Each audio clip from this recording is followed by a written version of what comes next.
എല്ലാവർക്കും നമസ്കാരം. നമ്മളിപ്പോൾ നിൽക്കുന്നത് പാവർട്ടിയുടെ പുതിയ വികസന മുഖമായിട്ടുള്ള സിഗ്നേച്ചർ സ്ക്വയറിൻ്റെ പുതിയ പോഡ്കാസ്റ്റിംഗ് യൂണിറ്റ് ആയിട്ടുള്ള മീഡിയ സെൻറ്ററിലാണ്. ഇന്നത്തെ എപ്പിസോഡിൽ നമുക്ക് അതിഥിയായി വന്നിരിക്കുന്നത് പാവർട്ടിക്കാർക്ക് സുപരിചിതനായിട്ടുള്ള ഒരു സവിശേഷ വ്യക്തിത്വമാണ്.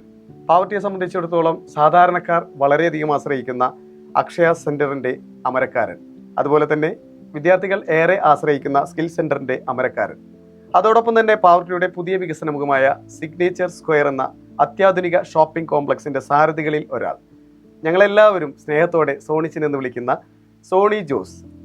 സോണിയേട്ടാ നമസ്കാരം. നമസ്കാരം.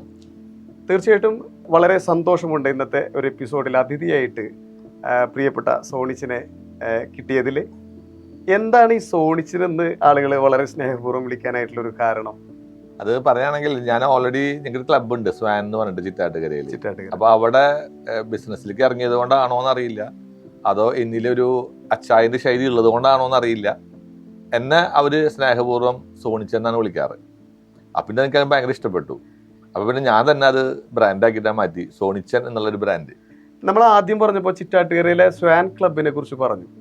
അപ്പോൾ അവിടെ എൻ്റെ ശ്രദ്ധയിൽപ്പെട്ട ഒരു കാര്യമാണ്, ചിറ്റാട്ടുകരക്കാരനാണ് സോണി ജോസ് എന്ന് പറയുന്ന ഒരാൾ. അതെ അതെ.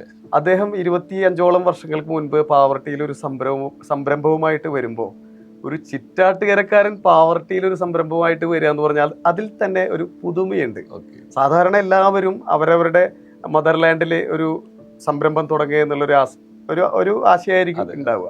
അതിൽ നിന്ന് വിഭിന്നമായിട്ട് പാവർട്ടി പോലത്തെ ഒരു പ്രദേശത്ത് തുടങ്ങാനായിട്ട് എന്തായിരുന്നു അതിന് പിന്നിലുള്ളൊരു ചേതവികാരം? സത്യത്തില് ആദ്യത്തെ എന്റെ ആഗ്രഹം എന്തായിരുന്നു എന്ന് വെച്ചാൽ ചിറ്റാട്ടിയിൽ തുടങ്ങാൻ തന്നെയായിരുന്നു. അങ്ങനെ പോൾ മാസ്റ്റർ പടിയൊക്കെ സെറ്റ് ചെയ്ത് എല്ലാം ഫിക്സ് ചെയ്ത് നിൽക്കുന്ന സമയത്താണ് ഞാൻ പാവർട്ടിയിൽ എൻ്റെ ഒരു ഫ്രണ്ട് ഷെഫീഖ്, പാവർട്ടിയിൽ അദ്ദേഹത്തിന് സ്ഥാപനം ഉണ്ടായിരുന്നു.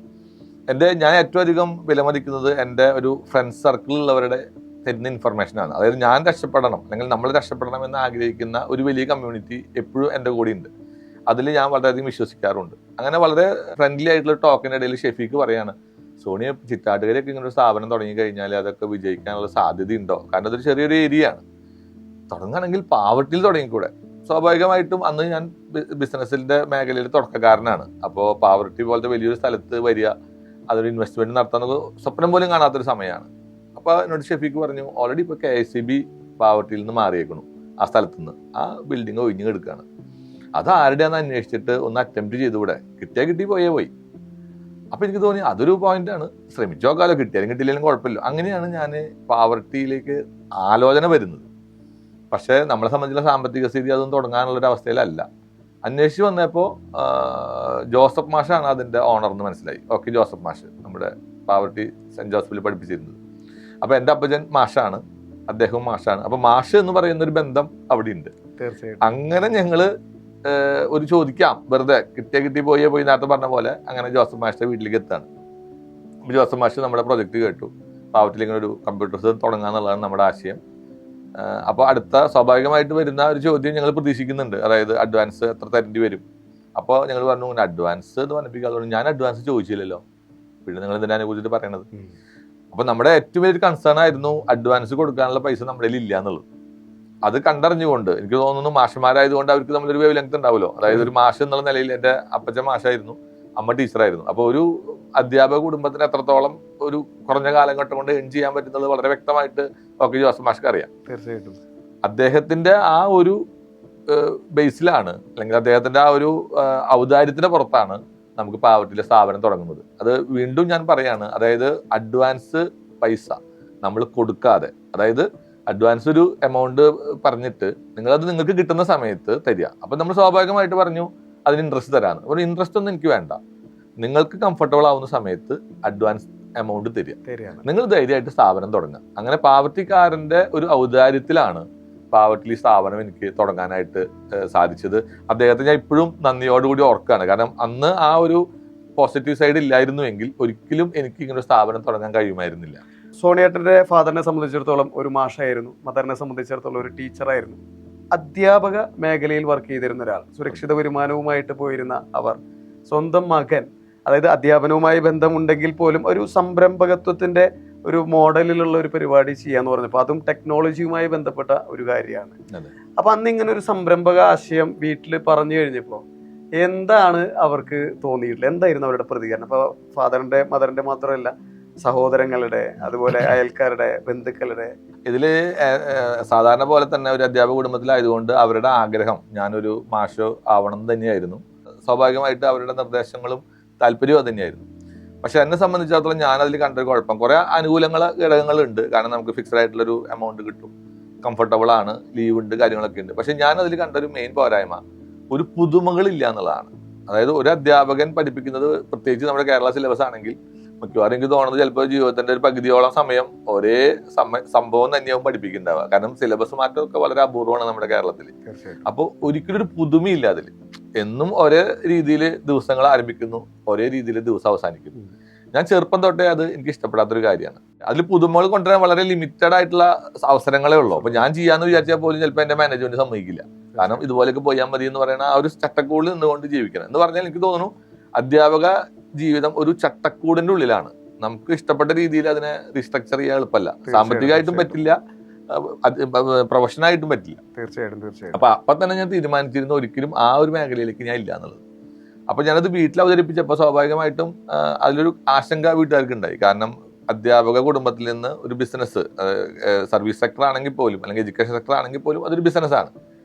അതിലേക്ക് വരുമ്പോൾ അതിനെക്കുറിച്ച് യാതൊരു ABCD എനിക്ക് അറിയില്ല, എൻ്റെ കുടുംബത്തിൽ ആർക്കും അറിയില്ല. അതുകൊണ്ട് തന്നെ അത് തുടങ്ങിക്കഴിഞ്ഞാൽ ഉണ്ടാകാൻ പോകുന്ന വരുമാനങ്ങളും പ്രശ്നങ്ങളൊക്കെ നേരിടാനുള്ള കരുത്ത് എനിക്കുണ്ടോ എന്നുള്ള കാര്യത്തിൽ സ്വാഭാവികമായിട്ടും വീട്ടുകാർക്ക് ആശങ്കയുണ്ടായിരുന്നു. അതുകൊണ്ട് തന്നെ അവർ പറഞ്ഞു 2-3 വട്ടം ആലോചിച്ചിട്ട് മതി, ഇതിലേക്ക് പോയാൽ മതി എന്നുള്ളൊരു നിർദ്ദേശം വീട്ടുകാരുടെ ഭാഗത്ത് വന്നു. പക്ഷെ ഒരിക്കലും നിരുത്സാഹപ്പെടുത്തിയില്ല. ഒന്നുകൂടി ആലോചിക്കുക, ഇത് സാമ്പത്തികമായിട്ട് പൈസ ചെലവുള്ള കാര്യമാണ്, വിജയിക്കുന്ന ഉറപ്പില്ലാത്ത കാര്യമാണ്, കുറച്ച് മുന്നാക്കം പോയതിനു ശേഷം പിന്നെ തിരിച്ചു പോക്ക് അത്ര എളുപ്പമല്ല. അങ്ങനെയുള്ള പ്രായോഗിക പ്രശ്നങ്ങളൊക്കെ എന്നെ സൂചിപ്പിച്ചു. പക്ഷെ എൻ്റെ തീരുമാനം ഉറച്ചു തന്നെയായിരുന്നു. അതുകൊണ്ട് തന്നെ ഞാനതൊന്ന് പിന്മാറിയില്ല. സത്യം പറയാന്ന് വെച്ച് കഴിഞ്ഞാൽ വളരെ റിസ്കിലാണ് ഈ സ്ഥാപനം തുടങ്ങുന്നത്. കാരണം എൻ്റെ അപ്പച്ചൻ്റെ പെൻഷൻ ഫണ്ട് ഉപയോഗിച്ചിട്ടാണ്, എന്നുവെച്ചാൽ അത് മുഴുവനായിട്ട് ഉപയോഗിച്ചു, പിന്നെ ലോൺ എടുത്തു, എന്നിട്ടാണ് ഈ സ്ഥാപനം തുടങ്ങുന്നത്. അപ്പോൾ ഒരു പക്ഷേ ഒരു ബിസിനസിന്റെ നെഗറ്റീവ് സാധ്യതയുടെ ഭാഗമായിട്ട് അത് ഫെയിൽ ആയാണെങ്കിൽ ഞാൻ മാത്രമല്ല അതിൽ പരാജയപ്പെടുക, എൻ്റെ കുടുംബം അങ്ങനെയാണ്. കാരണം എൻ്റെ അപ്പച്ചൻ സ്വരൂപിച്ചു വെച്ച പെൻഷൻ ഫണ്ടും പിന്നെ ലോൺ എടുത്ത ഫണ്ടും ഒക്കെ ഉപയോഗിച്ചിട്ടാണ് ഈ സ്ഥാപനം തുടങ്ങിയത്. പിന്നെ ദൈവാനുഗ്രഹം കൊണ്ടും ഈ പറഞ്ഞ പോലെ പാവത്തിക്കാരുടെ കരുണ കൊണ്ടും ഒക്കെ സ്ഥാപനം അങ്ങോട്ട് വലിയ കുഴപ്പമില്ലാണ്ട് പോയി എന്നുള്ളതല്ല, സ്ഥാപനം തഴച്ചു വളർന്നു. പാവത്തിക്കാരുടെ ആയാലും സമീപ പ്രദേശവാസികളുടെ ആയാലൊക്കെ മനസ്സിലൊരു ഐഡന്റിറ്റി ഉണ്ടാക്കാനായിട്ട് കഴിഞ്ഞു എന്ന് തന്നെയാണ് നമുക്ക് എടുത്തു പറയാൻ. എനിക്ക് ചേർത്ത് പറയാനുള്ളൊരു കാര്യം, എന്നെ സംബന്ധിച്ചിടത്തോളം ചിറ്റാട്ടുകര എൻ്റെ ഒരു പെറ്റമ്മയാണെങ്കിൽ പാവർട്ടിയാണ് എൻ്റെ വളർത്തമ്മ. കാരണം ഞാൻ എന്തെങ്കിലും ആയിട്ടുണ്ടെങ്കിൽ അത് പാവർട്ടിക്കാരുടെ സംഭാവനയാണ്, പാവർട്ടിക്കാർ തന്നിട്ടുള്ളതാണ്. അത് തന്നെയാണ് അതിന് സത്യവും. ഇപ്പോൾ നമ്മളൊരു സംരംഭം തുടങ്ങിയ ഒരു സാഹചര്യം പറഞ്ഞു. അപ്പോൾ അതൊരു ടെക്നോളജിയുമായിട്ട് ബന്ധപ്പെട്ട കാര്യങ്ങളാണ്, പുതിയ പുതിയ അറിവുകൾ നടക്കുന്ന ഒരു സ്ഥാപനമാണ്. അന്ന് തൊട്ട് ഇന്ന് വരെ, അന്ന് കോമ്പറ്റീഷൻ കുറവാണെങ്കിൽ സമാനമായിട്ട് ഒരുപാട് സ്ഥാപനങ്ങൾ പാവർട്ടിയിൽ വന്നിട്ടുണ്ട്. എപ്പോഴും ഇപ്പോൾ സോണിയേട്ടൻ്റെ ഒരു സംരംഭത്തിൻ്റെ ഒരു പ്രത്യേകതയായിട്ട്, ഞാൻ നേരത്തെ പറഞ്ഞു ചങ്കോളെന്ന് വിളിച്ചുകൊണ്ട് ന്യൂ ജനറേഷൻ സ്റ്റൈലിലേക്ക് വരുന്നൊരു സ്വഭാവം ഉണ്ടായിട്ടുണ്ട്. അതിൻ്റെ ഒരു മാറ്റം, അടിമുടി ന്യൂജനായിട്ടാണ് ഇപ്പോൾ സ്ഥാപനം പോയിക്കൊണ്ടിരിക്കുന്നത്. ഇടയ്ക്ക് വെച്ചിട്ട് IRS എന്ന് പറയുന്ന സ്ഥാപനത്തിന് ഒരു റീബ്രാൻഡിങ് നടത്തപ്പെടുകയുണ്ടായി. IRS എൻ്റെ മനസ്സിൽ ഭയങ്കരമായിട്ടുള്ളൊരു ബ്രാൻഡാണ്. എന്തുകൊണ്ട് അതിനെ റീബ്രാൻഡ് ചെയ്യണം എന്നുള്ളത് ഒരു ആശയം മനസ്സിൽ തോന്നുന്നു? ശരിക്കും പറയാന്ന് വെച്ചാൽ ഞാൻ ഡിപ്ലോമയാണ് പഠിച്ചേക്കുന്നത് കമ്പ്യൂട്ടർ സയൻസിൽ. അങ്ങനെ ഡിപ്ലോമ പഠിച്ച് ഞാൻ IRS എത്തിയിട്ടാണ് എൻ്റെ കരിയർ ആരംഭിക്കുന്നത്. അപ്പോൾ അന്ന് ജോൺ സാറാണ് ശരിക്കും എൻ്റെ ഗുരു. കാരണം ഞാൻ പഠിച്ചതൊന്നും എനിക്ക് ഇൻഡസ്ട്രിക്ക് ആവശ്യമുള്ളതായിരുന്നില്ല എന്നുള്ളത് ഞാൻ അപ്പോഴാണ് തിരിച്ചറിയണത്. പഠിച്ചു കഴിഞ്ഞ് ജോൺ സാറോട് എത്തുമ്പോൾ ജോൺ സാർ ചോദിക്കുകയാണ്, എനിക്ക് ആവശ്യമുള്ളത് ഇതൊക്കെയാണ്, അത് എനിക്ക് വലുതറിയോ? അതൊന്നും എൻ്റെ കയ്യിലില്ല, നിനക്ക് അറിയണതൊന്നും എനിക്ക് ആവശ്യമില്ല. അപ്പോൾ സ്വാഭാവികമായിട്ടും നോ ചാൻസ് എന്നാണ് പറഞ്ഞത്. തീർച്ചയായിട്ടും. പക്ഷെ ഞാൻ ചോദിച്ചു, എനിക്ക് ഒരു അവസരം തരുമോ, അതായത് പുതിയ സംഭവങ്ങൾ പഠിക്കാനായിട്ട്? അത് അദ്ദേഹത്തിന് ഇഷ്ടപ്പെടുകയും അങ്ങനെ അദ്ദേഹം അത് അംഗീകരിക്കുകയും അങ്ങനെ അദ്ദേഹമാണ് എനിക്കൊരു എൻട്രി തന്നത് ഇതിൽ. അപ്പോൾ IRS ആയിട്ട് അങ്ങനെയാണ് ബന്ധം തുടങ്ങുന്നത്. അപ്പോൾ എനിക്ക് ഭയങ്കര ഇഷ്ടപ്പെട്ടു അദ്ദേഹത്തിൻ്റെ ഒരു ക്യാരക്ടറും IRS എന്ന് പറയുന്ന എൻ്റെ ആ ഒരു സ്ഥാപനത്തിൻ്റെ ചില മൂല്യങ്ങളും ഒക്കെ എനിക്ക് വളരെ ഇഷ്ടപ്പെട്ടു. അങ്ങനെയാണ് ഞാൻ ജോൺ സാറിനോട് ചോദിക്കുന്നത്, എനിക്ക് ഇതിൻ്റെ ഒരു ബ്രാഞ്ച് തുടങ്ങാനുള്ള ഒരു അവസരം തരുമോ എന്നുള്ളത്. അങ്ങനെയാണ് അദ്ദേഹം അത് അംഗീകരിക്കുന്നത്. അങ്ങനെയാണ് ചിറ്റാട്ടുകര ആദ്യം പ്രപ്പോസൽ വെക്കുന്നതും പിന്നെ അത് പാവർട്ടിയിലേക്ക് മാറുന്നതും. അപ്പോൾ IRS എന്ന് പറയുന്ന സ്ഥാപനം ആണ് ശരിക്കും എന്നെ ഒരു കമ്പ്യൂട്ടർ ഫീൽഡിലേക്ക് കൊണ്ടുവന്നത്. പിന്നെ റീബ്രാൻഡിങ് സൂചിപ്പിച്ചു. പക്ഷെ എന്താ വിഷയം എന്ന് വെച്ചാൽ ഏതൊരു ഇൻഡസ്ട്രിയും കാലഘട്ടത്തിനനുസരിച്ച് മാറാത്തോളത്തോളം കാലം സ്വാഭാവികമായിട്ട് ഇൻഡസ്ട്രിയിൽ അപ്ഡേറ്റഡ് ആവുക എന്ന് പറയുന്നത്. അതെ, പുറന്തള്ളപ്പെടും തീർച്ചയായിട്ടും. അപ്പോൾ ഞാൻ അന്ന് കണ്ടിരുന്ന ആ ഒരു വേഗതയും ചേഞ്ചസിനുള്ള ആ ഒരു സ്പീഡും എനിക്ക് പിന്നെ ഫീൽ ചെയ്തില്ല. കാരണം ജോൺ സാറിന്റെ അവസാനത്തോട് കൂടിയിട്ട് ആ സ്ഥാപനം ആ ഒരു സ്പീഡ് കുറഞ്ഞു. അതിന്റെ ഇല്ലാന്നല്ല, കാലഘട്ടത്തിനനുസരിച്ചുള്ള മാറ്റങ്ങൾ വരാതെയായി. അപ്പൊ സ്വാഭാവികമായിട്ട് എന്താണെന്ന് വെച്ചാല് ആ ഒരു സംവിധാനത്തിൽ നിന്നുകൊണ്ട് നമ്മളത് മാറ്റാൻ ശ്രമിച്ചു. പക്ഷെ അതും വിജയിച്ചില്ല. പിന്നെ നമുക്കുള്ള ചോയ്സ് എന്ന് പറയുന്നത് നമ്മുടെ ഒരു ഇൻഡിപെൻഡന്റ് ബ്രാൻഡ് ഉണ്ടാക്കുക എന്നുള്ളതാണ്. അത് ആ സമയമായപ്പോഴേക്കും ഞാൻ ഓൾറെഡി കുറച്ചുകൂടി സ്കിൽ ഡെവലപ്മെന്റ് സെന്ററുകളിൽ അല്ലെങ്കിൽ സ്കിൽ ഡെവലപ്മെന്റ് പ്രോഗ്രാമുകൾക്ക് ഞാൻ ഇന്നോവേറ്റീവ് കോൺസെപ്റ്റിലേക്ക് മാറി തുടങ്ങി. അതായത് സർക്കാരിന്റെ, കേന്ദ്ര ഗവൺമെന്റിന്റെയും അതുപോലെ കേരള ഗവൺമെന്റിന്റെ ഒക്കെ സ്കിൽ പ്രോജക്റ്റുകളുണ്ട്. അതായത് ആദ്യം IRS-ലൂടെയാണ് നമ്മൾ തുടക്കം. പക്ഷെ കുറച്ച് മുന്നോട്ട് വന്നപ്പോൾ സ്കിൽ പ്രോജക്റ്റുകൾ ഇന്ത്യ ഗവൺമെന്റ് ആരംഭിച്ചു. അതായത് കുട്ടികൾക്ക് സാമ്പത്തികമായി ബുദ്ധിമുട്ടുള്ളവർക്ക് പരിശീലനം കൊടുക്കുകയും അവർ ജോലിയിലേക്ക് എത്തിക്കുകയും ചെയ്യുക എന്ന് പറയുന്ന സ്കിൽ പ്രോജക്റ്റുകൾ ഇന്ത്യ ഗവൺമെന്റ് ആരംഭിച്ചു. അതിനെ ചുവട് പിടിച്ചുകൊണ്ട് കേരള ഗവൺമെന്റ് ആരംഭിച്ചു. ആ സമയത്ത് നമ്മൾ ഇങ്ങനത്തെ സ്കിൽ പ്രോജക്റ്റുകളിലേക്ക് എൻട്രി ആയി. അപ്പോൾ എനിക്ക് മനസ്സിലായി, വെറുതെ വിദ്യാഭ്യാസം കൊടുക്കലല്ല, അവർക്കൊരു സ്കില്ലിലേക്ക് എത്തിക്കുന്ന ഒരു പരിശീലനമാണ് ആവശ്യം. മറ്റത് നമ്മളൊരു പരിധി വരെ പഠിപ്പിക്കുക വിടുക. അത് ഞാനൊരു കേസ് സ്റ്റഡി നടത്തി. അതായത് നമ്മുടെ ഇവിടെ പഠിച്ചു പോയ കുട്ടികളിൽ എത്ര ആളുകൾ അത് പ്രയോജനപ്പെടുത്തി അല്ലെങ്കിൽ അതുകൊണ്ട് റിസൾട്ട് ഉണ്ടായി. അതിന്റെ അനലിറ്റിക്സ് ഭയങ്കര നിരാശാജനകമായിരുന്നു. അതായത് കല്യാണം കഴിഞ്ഞാലും മുമ്പ് കുറച്ച് സമയം വന്നിട്ട് കമ്പ്യൂട്ടർ കോഴ്സ് ചെയ്യുക, SLC പരീക്ഷ കഴിഞ്ഞ് കഴിഞ്ഞാൽ 2 മാസം ഫില്ല് ചെയ്യാൻ വേണ്ടി കമ്പ്യൂട്ടർ കോഴ്സ് ചെയ്യുക, അതൊന്നും ഒരു പ്രൊഡക്റ്റീവ് ആവുക എന്ന് പറഞ്ഞിട്ടുള്ള ഒരു പ്രോസസ് ഇല്ല. ഇതൊരു ടൈം മാനേജ് ചെയ്യാൻ വേണ്ടിയിട്ടുള്ള ആയിട്ട് കമ്പ്യൂട്ടർ പരിശീലനം മാറി തുടങ്ങിയിരുന്നു ആ സമയമായപ്പോഴേക്കും. അപ്പോഴാണ് എനിക്ക് മനസ്സിലായത് നമ്മൾ ചെയ്യുന്ന പ്രവൃത്തിക്ക് ഒരു റിസൾട്ട് ഉണ്ടാവണ്ടേ. അപ്പൊ നമുക്ക് മനസ്സിലായി നമ്മൾ ചെയ്യുന്ന പ്രോസസ്സിൽ മെയിൻ പോരായ്മ എന്ന് പറയുന്നത് അതൊരു സ്കിൽ ഓറിയന്റഡ് അല്ല. അതായത് പരിശീലനം കൊടുക്കുന്നുണ്ട്, പക്ഷെ അതൊരു ജോലിയിലേക്ക് അവർ എത്തിക്കുന്നില്ല. അതായത് ജോലിയിലേക്ക് എത്തിക്കണമെങ്കിൽ എന്തൊക്കെ വേണം. അപ്പൊ നമുക്ക് മനസ്സിലായി, ഒന്നാമത്തെ കാര്യം ഇൻഡസ്ട്രിക്ക് ആവശ്യമുള്ള കാര്യങ്ങളാണ് പഠിപ്പിക്കേണ്ടത്. എന്ന് പറഞ്ഞാൽ സിലബസ് ഇടയ്ക്കിടയ്ക്ക് മാറ്റിക്കൊണ്ടിരിക്കണം. മറ്റൊരു നമുക്കൊരു സിലബസ് കിട്ടിക്കഴിഞ്ഞാൽ ജീവിതകാലം മുഴുവൻ പഠിപ്പിച്ചാൽ മതി. ഇത് തന്നെ എന്തൊക്കെ സ്കില്ല് വേണം ഐഡന്റിഫൈ ചെയ്യണം. അതായത് ഇൻഡസ്ട്രിക്ക് ആവശ്യമുള്ള സ്കില്ലുകൾ മനസ്സിലാക്കണം. ഒന്ന്, ആ സ്കില്ലിന് പറ്റുന്ന സിലബസ് മാറ്റിക്കൊണ്ടിരിക്കണം ഇടയ്ക്കിടയ്ക്ക്. അപ്പൊ അതൊരു പ്രോസസ്സാണ് ഡെവലപ്പ് ചെയ്യുന്നത്. രണ്ടാമത്തെ കാര്യം എന്ന് പറയുന്നത്, പഠിപ്പിച്ച സ്കിൽ കൊടുത്തു, ഒരു വിദ്യാർത്ഥിക്ക് പഠിപ്പിച്ചു, അത് അപ്ലൈ ചെയ്യാനുള്ള ഒരു അവസരം ഈ കുട്ടിക്ക് ഉണ്ടാവണം. അതും നമ്മുടെ കാലഘട്ടത്തിൽ ഭയങ്കര പ്രശ്നമാണ്. അപ്പൊ നമ്മൾ എന്ത് ചെയ്യുന്ന വെച്ചാൽ ഇന്റേൺഷിപ്പിനുള്ള സ്ഥാപനങ്ങളായി ടൈപ്പായി. അപ്പോൾ പഠിച്ച വിദ്യാർത്ഥിക്ക് അവിടെ ഇന്റേൺഷിപ്പ് നമ്മൾ കൊടുക്കും. അപ്പൊ എന്തുണ്ടായി, പഠിച്ച സാധനം ചെയ്തു നോക്കാനുള്ള ഒരു എൻവയോൺമെന്റ് എവിടെ കിട്ടി, ഈ പറയുന്ന ഇന്റേൺഷിപ്പ് സ്ഥലത്ത് കിട്ടി. അത് കഴിഞ്ഞു കഴിഞ്ഞാൽ അവര് കംഫർട്ടബിൾ ആയിട്ട് ഇന്റേൺഷിപ്പ് അവസാനിപ്പിക്കുകയാണെങ്കിൽ അവരെ കൊണ്ട് തന്നെ ഒരു എക്സ്പീരിയൻസ് സർട്ടിഫിക്കറ്റ് കൊടുക്കുന്ന ഒരു സംവിധാനം നിലയിൽ വന്നു. അപ്പോൾ സ്വാഭാവികമായിട്ട് ഒരു കുട്ടി ഇന്റർവ്യൂവിന് പോയി ചോദിക്കുന്ന 3-4 ചോദ്യങ്ങളുണ്ട്. ഒന്ന്, നിങ്ങൾ ഇൻഡസ്ട്രിക്ക് പറ്റുന്ന പരിശീലനമാണോ നേടിയത്, അതവർ ടെസ്റ്റ് ചെയ്യും. അപ്പോൾ അതിൽ പാസ്സാവണം.